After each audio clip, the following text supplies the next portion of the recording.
ओम शांति। आज 18 तारीख की मुरली है। प्रातः मुरली ओम शांति बाप दादा मधुबन से। मीठे प्यारे प्राणेश्वर प्रिय पिता कहते हैं, मीठे बच्चे, श्रीमत कहती है पढ़ाई पर पूरा पूरा ध्यान दो। पढ़ेंगे लिखेंगे तो बनेंगे नवाब, अर्थात दिल तख्त नशीन बन जाएंगे। किसके? बाबा के। प्रश्न है, सर्विस की वृद्धि न होने का कारण क्या है? बहुत सुंदर प्रश्न है कि सर्विस की वृद्धि ना होने का कारण क्या है। उत्तर है, अगर सर्विस करने वाले बच्चों में देह अभिमान आ जाता है, थोड़ी भी सर्विस का नशा चढ़ गया तो मैंने फलाने को ज्ञान दिया, तो सर्विस वृद्धि को नहीं पा सकेगी। बच्चे यह भूल जाते हैं कि इनको बाबा ने टच किया है। देह अभिमान ही सर्विस को बढ़ने नहीं देता है।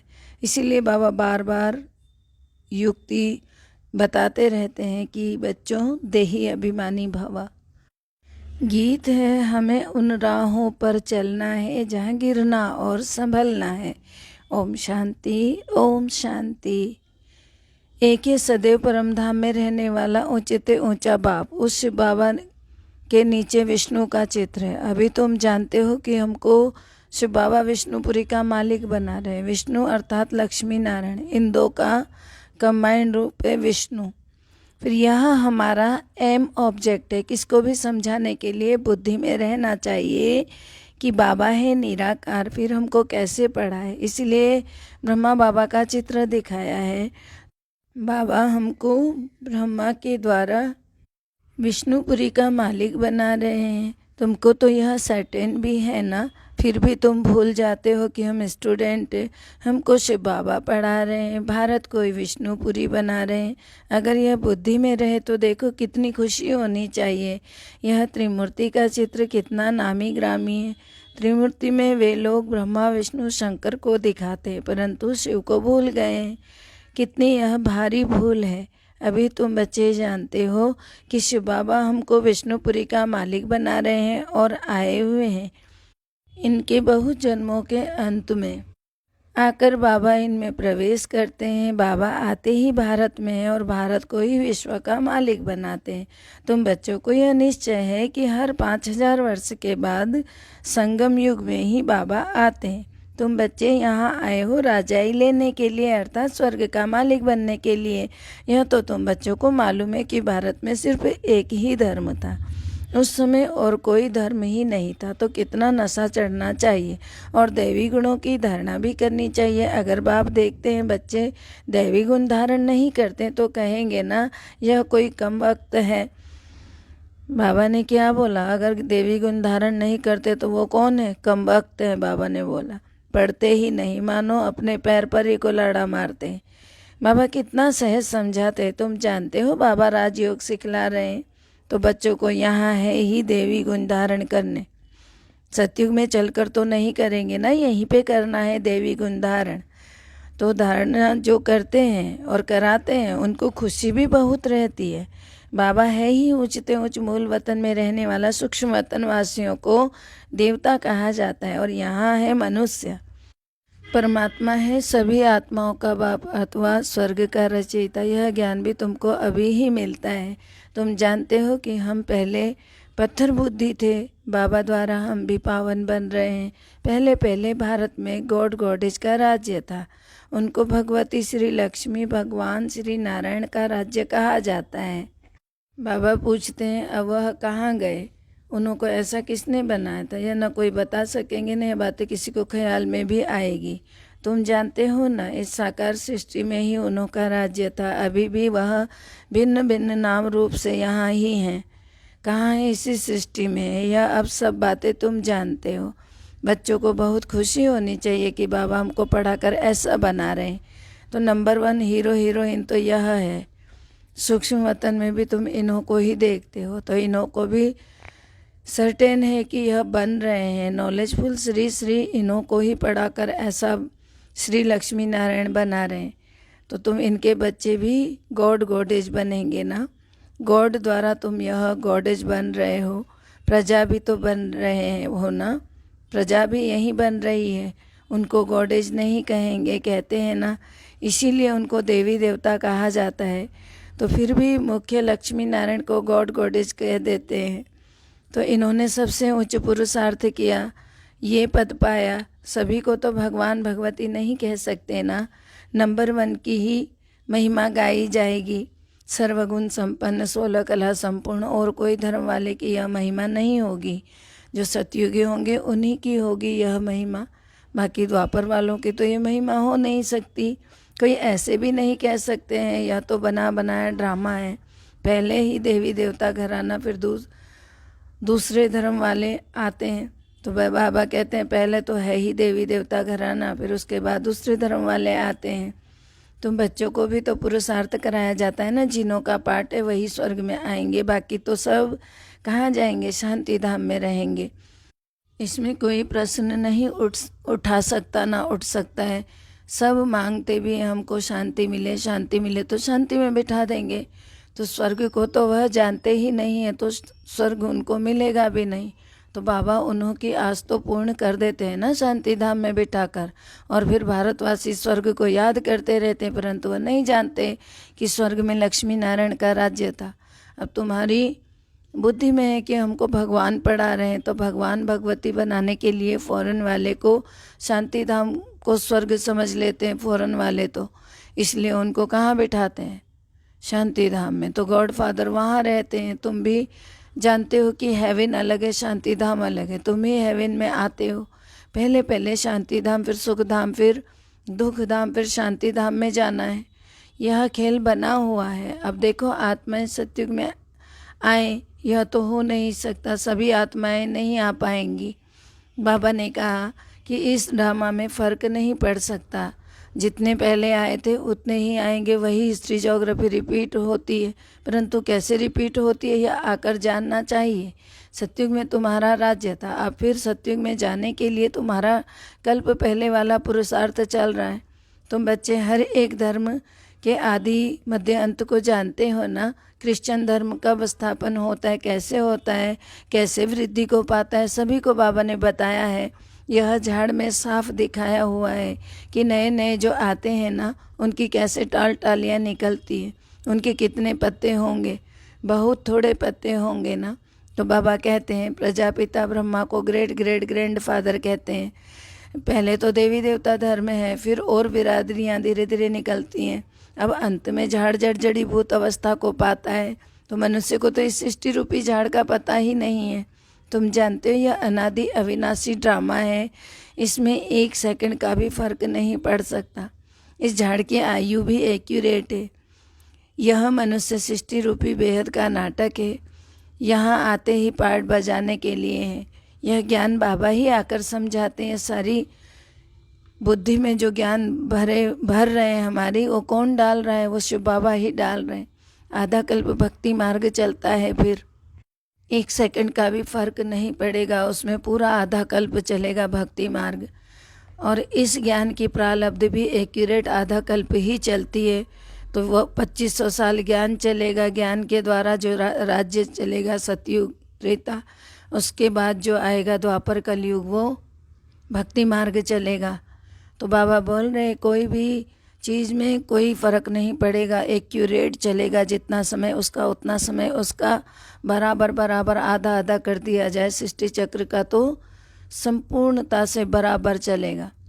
अभी तुम्हारी बुद्धि बेहद की हो गई है ना, अब औरों की बुद्धि को भी बेहद में लाना है, तभी तो तुम बेहद के विश्व के मालिक बनते हैं।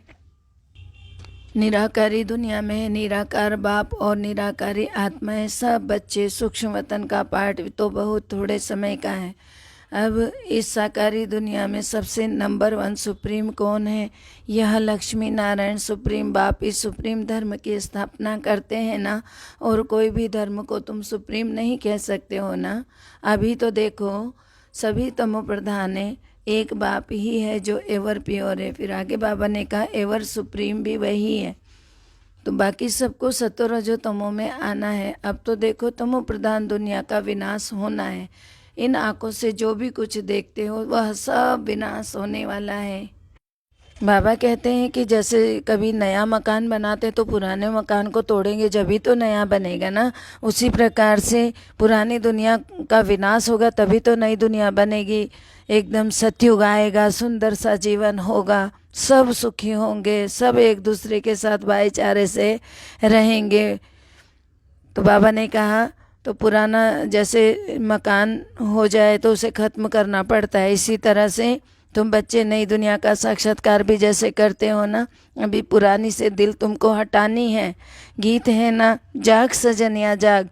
अब बाप तुमको अर्थ समझाते हैं कि बच्चे अब नई दुनिया स्थापन हो रही है, तो अब तुम्हारी बुद्धि में स्मृति आ गई है ना, हमारा इस ड्रामा में अविनाशी पार्ट है ना, तो हमको फिर भी आना है। आदि से अंत तक तुम्हारा ही पार्ट चलता है। आधा कल्प के बाद और टाल टालियाँ भी निकलती रहती हैं। जब टाल टालियाँ निकलना बंद हो जाएंगी तब समझना कि वहाँ से आना बंद हो गया, फिर यहाँ से जाना शुरू हो जाएगा। फिर यह सब इतनी आत्माएं कहाँ जाएंगी, यह तुम बच्चे भी जानते हो। सतयुग में बहुत थोड़े मनुष्य होंगे, एक बिरादरी की फिर कितनी वृद्धि होती है, कितना बड़ा झाड़ होता है। अभी सभी तमोप्रधान मनुष्यों का नाटक है अथवा कांटों का जंगल है। तो बाबा कहते हैं ना, यह मनुष्य सृष्टि का झाड़ एकदम जड़जड़ी भूत हो चुका है, परंतु यह एकदम विनाश नहीं हो जाता है। भले कितने भी तूफान आए परंतु एकदम विनाश नहीं होता है, परिवर्तन जरूर होता है, पूरा पूरा विनाश नहीं होता है। अब तुम बच्चे कांटों से फूल बन रहे हो ना, यह बात भी जब धंधा धोरी में जाते हैं तो भूल जाते हैं। जिनको धारणा होती है ना, वह सारा दिन विचार सागर मंथन करते रहते हैं कि कैसे हम सर्विस करें अथवा कांटों को फूल बनाएं। बाबा सबसे बड़ा धर्मात्मा है जो कि साधुओं का भी उद्धार करने वाला है। बाप जब तक साकार में ना आए तो मनुष्य का उद्धार भी तो कैसे होगा ना। बाबा आते हैं तभी उद्धार होता है सभी का, बाकी तो प्रेरणा से थोड़े ही होगा। तो बाबा आकर सारा ज्ञान देकर तुमको त्रिकालदर्शी बनाते हैं। तो तुम बच्चों को देखो कितना नशा रहना चाहिए, ये तीनों कालों की जानकारी कौन देता है, शिव बाबा। तो इसका कितना नशा रहना चाहिए हम बच्चों को। तो बाबा फिर बहुत युक्तियाँ भी तो बताते हैं ना कि ऐसी ऐसी सर्विस करेंगे तो बहुतों का कल्याण होगा। कहो बाप को याद करो तो विकर्म विनाश हो जाएंगे, और चक्र को याद करो तो चक्रवर्ती राजा बन जाएंगे। औरों को भी सबको बनाते जाना है। जैसे पढ़ाई से ना मनुष्य बैरिस्टर बनते हुए देखा है आपने, तुम मनुष्य से देवता बन जाते हो इस पढ़ाई से। बाबा कहते हैं अगर आप समान नहीं बनाए तो गोया सर्विसेबल नहीं बने हो। सर्विस किसकी छिपी नहीं रह सकती, तुम्हारा भी अंत में प्रभाव निकलेगा। अभी तो देखो बच्चों की अवस्था नीचे ऊपर होती रहती है, कुछ परीक्षाएं आती हैं तो बच्चे मुरझा जाते हैं। तुमको भी फील होता होगा कि आज हमारी अवस्था याद में टिकती नहीं है, दशाएं भी बदलती रहती है ना। बृहस्पति की दशा उतरती है तो एकदम नीचे गिरा देती है। बीमारी भी कर्म भोग है, जो सर्विस नहीं कर सकते अभूल तो अंत में ही बनेंगे। तो बाबा कहते हैं परंतु सदैव यह नशा रहना चाहिए कि हमको परमपिता परमात्मा पढ़ा रहे, भगवान भगवती बनाने के लिए। अभी अगर फेल हुए तो कल्प कल्पांतर तुम्हारा ऐसा पाठ ही जाएगा। बाबा भी साक्षी होकर देख रहे हैं और अपने को भी देखना है कि हम क्या सर्विस करते हैं। कभी कभी माया बच्चों को थप्पड़ लगा देती है, श्रीमत पर ना चलने के कारण माया मार मार कर मुर्दा बना देती है। बाबा के ज्ञान में चलने के बाद भी बुद्धि जब इधर उधर जाती है तभी माया का थप्पड़ लगता है। बाबा कहते हैं फिर सर्विस भी नहीं कर सकते हैं। तो बाबा कहते हैं नहीं तो देख भी रहे हो ना कि माताएं कितनी सर्विस करती हैं। कोई कोई तो देह अभिमान में आकर कहते हैं हमने इनको इतना ज्ञान दिया, यह भूल जाते हैं कि बाबा ने इनको टच किया तो बच्चों का नाम बाला करने के लिए। देह अभिमान होने के कारण जो सर्विस होनी चाहिए वो होती ही नहीं। फिर बाबा कहते हैं बाबा से कहते हैं भूल हो गई बाबा, हमसे तो भूल हो गई, हमें माफ़ कर दो। बाबा ने समझाया, बड़े आदमियों को बहुत युक्ति से समझाना होता है, उन्हों से ही आवाज़ निकलेगा और वाह वाह भी होगी। परंतु बच्चों को अर्जुन योग की पावर भरनी। बाबा आकर पुरुषार्थ करवाते हैं फिर भी तकदीर में नहीं है तो श्रीमत पर चलते ही नहीं है। पढ़ेंगे लिखेंगे तो बनेंगे नवाब और बाबा के दिल पर चढ़ेंगे। देखो सब बच्चे बाबा को बुलाते हैं, क्यों बुलाते हैं? वह बाप भी बच्चों का कि दिल पर चढ़ा हुआ है ना। तो बाप ने सर्विस कर बच्चों को कितना गुलगुल बना दिया है। सर्विस करना तो फ़र्ज है ना। मैगजीन में लिख सकते हो फलाना मरा, नथिंग न्यू। इस ड्रामे के राज को ब्राह्मण ही समझ सकते हैं, शूद्र तो कुछ भी नहीं समझ सकते। उनको तो संशय आता रहेगा। मैगजीन से भी तुम कुछ समझा सकते हो, वह लेंगे पढ़ेंगे, अगर नहीं समझ में आया तो फेंक देंगे। अगर किसकी तकदीर में नहीं है तो तदबीर भी क्या करेंगे, फिर जरा भी धारणा नहीं कर पाते हैं। देखो तो दिल भी नहीं होगी कि यह मंत्र किसी को देवें। इसको कहा जाता है महामंत्र, मन मना भव। अच्छा, अगर खुद नहीं याद करते हो तो दूसरों का तो कल्याण करो, घर घर में यह पैगाम दो। बाबा कहते हैं मुझे याद करो, यह पैगाम घर घर में दो। अब मान लो तुम याद भी नहीं करते तो औरों को तो पैगाम तो दे सकते हो। पतित पावन तो देखो मैं ही हूँ, तारनहारा मैं ही हूँ। उस सर्विस के लिए माथा फिरना चाहिए। अच्छा, मीठे मीठे सिकिलते बच्चों प्रति माता पिता बाप दादा का याद प्यार और गुड मॉर्निंग। रूहानी बाप की रूहानी बच्चों को नमस्ते। हम रूहानी बच्चों की रूहानी बाप दादा को दिल व जान से, सिक व प्रेम से याद प्यार नमस्ते, good morning, diamond morning, Om Shanti. शुक्रिया मेरे प्यारे मीठे बाबा, शुक्रिया। धारणा के लिए मुख्य सार है, पहला है अपनी बुद्धि हद से निकाल बेहद में रखनी है, दूसरों को भी बेहद में लाना है, इस पुरानी दुनिया से दिल हटा देना है। दूसरा है सदा खुशी में रहने के लिए धारणा करनी और करानी है। हमको भगवान पढ़ाते या नशा रखना है।